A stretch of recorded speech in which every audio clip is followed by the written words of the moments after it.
Dust allergy, sinus, asthma, psoriasis 100% treatment శాస్త్ర పరిష్కారం కొరకు Neocare homeopathy MD doctor Bellamkonda Nageswararao గారిని సంప్రదించండి. నమస్తే, నేను Keshav. Welcome to Suman TV. కేంద్రం బడ్జెట్ ప్రకటించింది.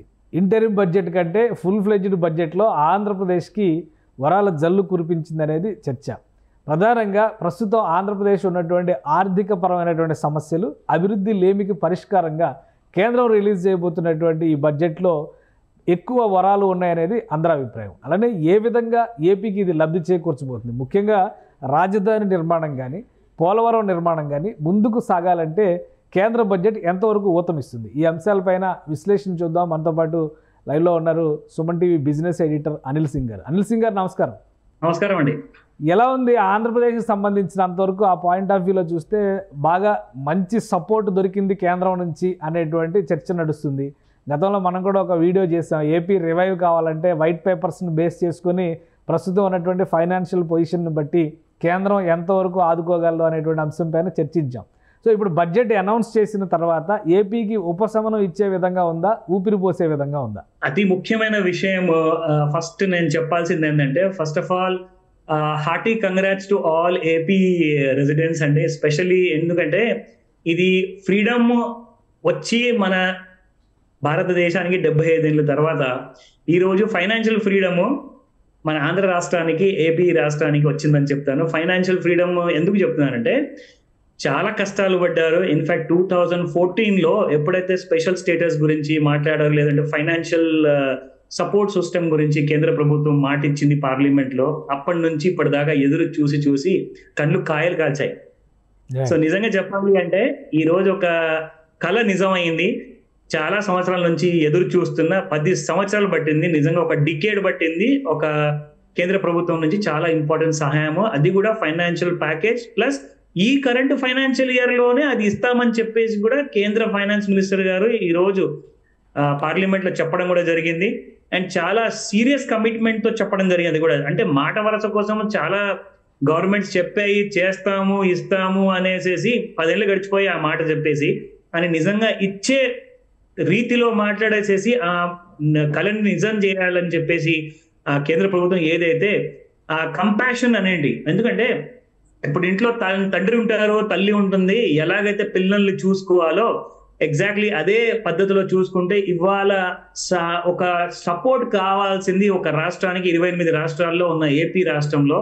సో నిజంగా ఈ కళ అందరి అసలు నేనంటాను ఇదంతా ఆంధ్ర రాష్ట్రంలో ఉన్న ప్రతి సిటిజన్, ప్రతి లోకలైట్స్ కి, అక్కడ పుట్టిన వాళ్ళందరికీ కూడా నిజంగా ఇది ఒక పండగ రోజు. ఎందుకంటే వాళ్ళ కళ నిజం కాబోతుంది. అమరావతి క్యాపిటల్ సిటీ అఫీషియల్ గా బై గవర్నమెంట్ ఆఫ్ ఇండియా నుంచి కూడా సపోర్ట్ రాబోతుంది. అండ్ ఫైనాన్షియల్ గా వస్తే ఏమవుతుందంటే, ఇన్ని సంవత్సరాల నుంచి ఏదైతే ఎడారి లాంటి పరిస్థితి ఏర్పడిందో అమరావతిలో, అది ఇప్పుడు మీరు సింగపూర్ సిటీ లాంటిది అంటారా, హాంకాంగ్ అంటారా, ఇంకోటి అంటారా, ప్రపంచంలో పెద్ద పెద్ద సిటీస్ లాగా తయారు చేసే కళని పూర్తి చేసుకోవడానికి ఫ్యూయల్ దొరికింది ఇప్పుడు. సో ఆ ఫ్యూయల్ నిజంగా అదొక కళ లాంటిది, నిజమైందని చెప్తాను. సో మనం ఆల్రెడీ ఈ లాస్ట్ ఎపిసోడ్ లో మనం చేసినప్పుడు అమరావతికి కావాల్సిన funds government bank, world bank నుంచి కానివ్వండి, అలాగే వేరే ప్రపంచ బ్యాంకుల నుంచి కానివ్వండి రాకపోతే కేంద్ర ప్రభుత్వమే ఫైనల్ గా ఖచ్చితంగా ఒక స్టెప్ ముందుకు తీసుకొని ఏపీ రాష్ట్రానికి సపోర్ట్ చేయాల్సిందే, ఇక వేరే ఆప్షన్ లేదని చెప్పి కూడా మనం అనుకున్నాం ఆ రోజు. ఇది ఇప్పుడు ఒక 15,000 కోట్లు అనేది చాలా పెద్ద అమౌంట్ అని చెప్పడానికి కూడా అవకాశం లేదు. అంటే ఫిగర్ పరంగా చూస్తే పెద్దగా కనిపిస్తుంది, బట్ అమరావతి ప్రొజెక్షన్స్ పరంగా చూస్తే ఇప్పటివరకు విపక్షంలో ఉన్నటువంటి నాయకులు అప్పుడు అధికారంలో ఉన్నప్పుడు చెప్పింది 1,00,000 కోట్లు పెట్టి ఒక నగరం కట్టడం అనేది అసాధ్యం అనే మాట చెప్పారు. ఇప్పుడు ఈ 15,000 కోట్లు ఏం మ్యాజిక్ చేయబోతాయి, అమరావతికి ఏ విధంగా ఇది గ్రోత్ ఇంజిన్గా ఉపయోగపడే అవకాశం ఉంది? Sir, first of all AP government ఏదైతే క్యాపిటల్ సిటీ నిర్మాణానికి కావాల్సిన మొత్తము పకడ్బందీగా ప్లాన్ చేసింది 2014 నుంచే స్టార్ట్ అయింది ఈ ప్రయత్నం అన్నది. సో యాక్చువల్ గా చూసుకుంటే 15,000 కోట్లు కానివ్వండి, 1,00,000 కోట్లు కానివ్వండి అస్సలు సరిపోవు. ఎందుకంటే అదొక చిన్న అమౌంట్, అది చాలా చిన్న అమౌంట్. ఎందుకంటే కళలు చాలా పెద్దగా ఉన్నాయి. కానీ ఈ రోజు ప్రారంభోత్సవం జరిగింది, దానికి ఒక స్టెప్ అనేది ముందుకు తీసుకోవడం జరిగింది. అందుకని నేను చెప్తాను, జస్ట్ ఒక సింగిల్ స్టెప్ మాత్రమే తీసుకున్నారు. సో ఇంకా చాలా మెట్లు ఉన్నాయి, చాలా మెట్లు ఎక్కాలి, సక్సెస్ వైపు వెళ్ళాలి, అండ్ చాలా పనులు చేయాలి. కాబట్టి ఇది మాత్రము ఏపీ స్టేట్ కి ప్రధానమంత్రి గారు ఒక రోజు ఒక మాట అన్నారు, మంచి రోజులు రాబోతున్నాయి. ఫస్ట్ ఆఫ్ ఆల్ 10 సంవత్సరాల తర్వాత ఏపీ రాష్ట్రానికి మంచి రోజులు ఇప్పుడు రాబోతున్నాయి. రైట్. ఇంకోటి పోలవరం గురించి కూడా బడ్జెట్లో ప్రస్తావించారు. పోలవరం వీలైనంత వేగంగా కట్టడానికి కావాల్సినటువంటి సహకారం కేంద్రం అందిస్తుంది అన్నారు. అయితే ఎంత ఇస్తారు ఏంటనేది నంబర్ చెప్పాల. వెనుకబడిన ప్రాంతాలకు సంబంధించి కూడా మొదటిసారిగా మీరు అన్నట్టుగా దశాబ్ది నిరీక్షణ తర్వాత మొదటిసారిగా అధికారికంగా కేంద్ర ప్రభుత్వం పార్లమెంట్లో, అది కూడా బడ్జెట్లో ఈ స్టేట్మెంట్ ఇచ్చింది. వెనుకబడిన ప్రాంతాలు రాయలసీమ ఇంక్లూడింగ్ ప్రకాశం జిల్లా, ఉత్తరాంధ్ర ఈ ప్రాంతానికి ప్యాకేజ్ ఇస్తామన్నారు. నంబర్ చెప్పాల. ఇప్పుడు విపక్షాలు చేస్తున్నటువంటి వాదన ఏంటంటే ఎంత ఇస్తారు ఏంటి క్లారిటీ చెప్పకుండా ఎన్నికల ప్రసంగం లాగా చేశారు కాబట్టి ఒక్క అమరావతికి 15,000 కోట్లతో చేసేది ఏమీ ఉండదు, మిగతా చోట్ల నిధులు ఎంత అనేది లెక్క చెప్పలేదు కాబట్టి ఒరిగేది ఏమీ ఉండదు అంటున్నారు. ఇది అలానే తీసుకోవాలా, ఇంకేమైనా ఇందులో పాజిటివ్ స్పిరిట్ ఏమైనా ఉందా? 100% పాజిటివిటీ అనేది మాత్రం రిజల్ట్ చూపించబోతుంది. ఒక మాట అండి, యాక్చువల్గా ఇక్కడ ఒక ప్రాజెక్ట్ అనేది ఎవరి వల్ల కూడా సఫర్ అవ్వకూడదు. అది తెలంగాణ రాష్ట్రంలోనే కానివ్వండి, ఆంధ్ర రాష్ట్రంలోనే కానివ్వండి, ఇంకా ఏ రాష్ట్రంలోనే కానివ్వండి. సో ముఖ్యంగా ఏంటంటే ఒక ప్రాజెక్ట్ అనేది చేసేది for the welfare of the people of the state. So welfare of the people కోసము రాష్ట్రంలో ఉన్న వ్యవసాయ భూములు కానివ్వండి, ఇంకా చాలా రిక్వైర్మెంట్స్ ఆఫ్ వాటర్ కానివ్వండి, ఇలాంటి కైండ్ ఆఫ్ ప్రాజెక్ట్స్ వల్లనే పూర్తవుతాయి. సో ప్రభుత్వాలు ఎన్నో వస్తాయి సార్, ఇంకా ఫ్యూచర్ లో కూడా ఎన్నో రాబోతున్నాయి, గతంలో కూడా వచ్చాయి పోయాయి. కానీ ఒక ప్రాజెక్ట్ ని ఎప్పుడైనా ఒకవేళ నిజంగా అది అందరి మంచి కోసం చేస్తున్నారంటే మాత్రం అలాంటి ప్రాజెక్ట్ సఫర్ అవ్వకూడదు.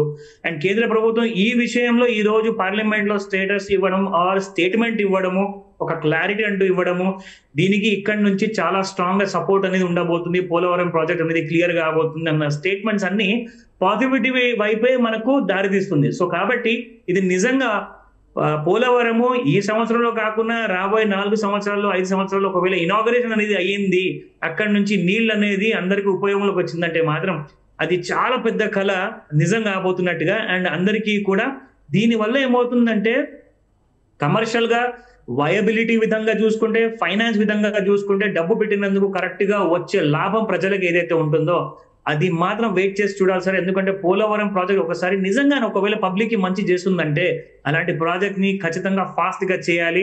దానికి కేంద్ర ప్రభుత్వం ఒకవేళ శ్రీకారం చుడుతుంది అంటే మాత్రం దీనంత మంచి న్యూస్ అండ్ గ్రేట్ న్యూస్ ఇంకోటి ఉంటుంది.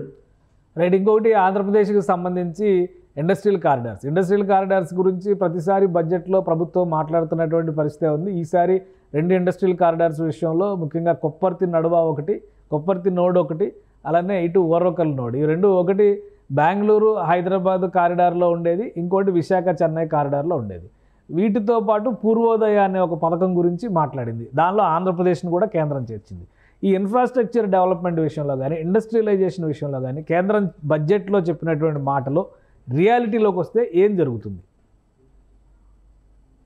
వాట్ ఎవర్ ద టాక్ అంటే ఇప్పుడు ఇంగ్లీష్ లో ఒక సామెత ఉందండి, ప్రధానమంత్రి గారు ఈ మాటని చాలా సీరియస్ గా నమ్ముతున్నారని చెప్పేసి, దీనికి రిజల్ట్ కూడా చూపించారని చెప్పేసి, రుజువు కూడా ఉందని చెప్పేసి చెప్పారు. అదేంటంటే వాక్ ద టాక్ అంటే మీరు ఏదైతే మీరు చెప్తున్నారో అది చేసి చూపించండి. అంటే నిజంగా మీరు అది ఎగ్జిక్యూషన్ లో నమ్మితే ఆ ఎగ్జిక్యూషన్ అనేది జరిగే తీరాలి.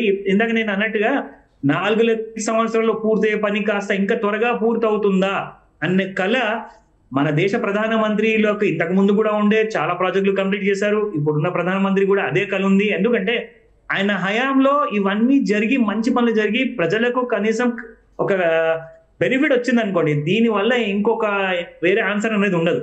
అఫ్ కోర్స్ ఇది చాలా ఎక్సైటింగ్ న్యూస్. నిజంగా నేను చెప్పాలంటే నేను ఆంధ్రప్రదేశ్ లో పుట్టి పెరగలేదు, బట్ నిజంగా నాకు చాలా ఆనందంగా ఉంది ఈ రోజు.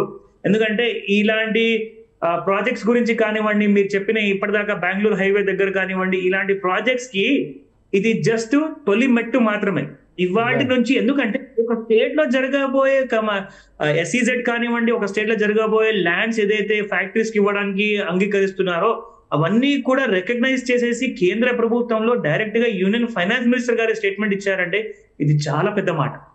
It's a great sensational statement.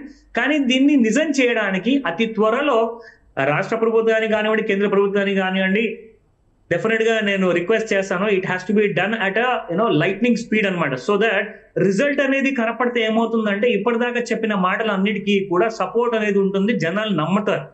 So లేదంటే నమ్మకం అనేది చాలా కష్టం అండి. ఎందుకంటే గత 10 సంవత్సరాల నుంచి ఆంధ్రప్రదేశ్ రాష్ట్ర ప్రభుత్వం నమ్మింది జరగలేదు యాక్చువల్ గా నిజంగా చెప్పాలి అంటే. సో ఇప్పుడు జరుగుతుంది ఆ గట్టి నమ్మకం అనేది అయితే ఉంది. ఎందుకంటే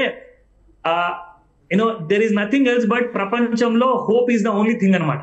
ఎందుకంటే అందరి మిడిల్ క్లాస్ పర్సన్స్ అందరి దగ్గర కూడా ఒకటి హోప్ మాత్రం ఉందండి. సో ఈసారి ఆ హోప్ నిజం అవుతుందని, ఆ కళ సాకారం అవుతుందని చెప్పేసి మనం అందరం కూడా ఈ విషయం కోసం వెయిట్ చేద్దాం. ఏపీ ఎక్స్పెక్ట్ చేసినటువంటి కీ పాయింట్స్ ఒక 3 అంశాలుగా కనుక మనం విడగొట్టి చూస్తే, ఇండస్ట్రియలైజేషన్ అనేటువంటి కాన్సెప్ట్ని ఇందులో ఇన్కార్పొరేట్ చేయడం ద్వారా ఉపాధి కల్పన, అలానే పోలవరాన్ని స్పీడప్ చేయడం ద్వారా వ్యవసాయానికి రైతాంగానికి బలం చేకూర్చేటువంటి ప్రయత్నం, అమరావతిని ఇనిషియేషన్ చేయడం ద్వారా ఫైనాన్షియల్ గ్రోత్ ఇంజిన్ని ఒకదాన్ని ఆంధ్రప్రదేశ్లో సృష్టించేటువంటి ప్రయత్నానికి అంకురార్పణ. సో ఈ 3 కోణాలకి కావాల్సినటువంటి ప్రాథమికమైనటువంటి ఎజెండాని, తొలి అడుగుల్ని కేంద్ర బడ్జెట్ ఈసారి ఇచ్చినటువంటి కేంద్ర బడ్జెట్ వేసింది అని చెప్పొచ్చా? 100% అండి, అందులో డౌటే లేదు. ఎందుకంటే ఇది మోస్ట్ ఎక్సైటింగ్ న్యూస్ అండి. ఎందుకంటే స్పెషల్ గా నేను యాజ్ అ కామన్ మ్యాన్ గా మాట్లాడుతున్నాను, యాజ్ అ ఇండియన్ సిటిజన్ గా మాట్లాడుతున్నాను.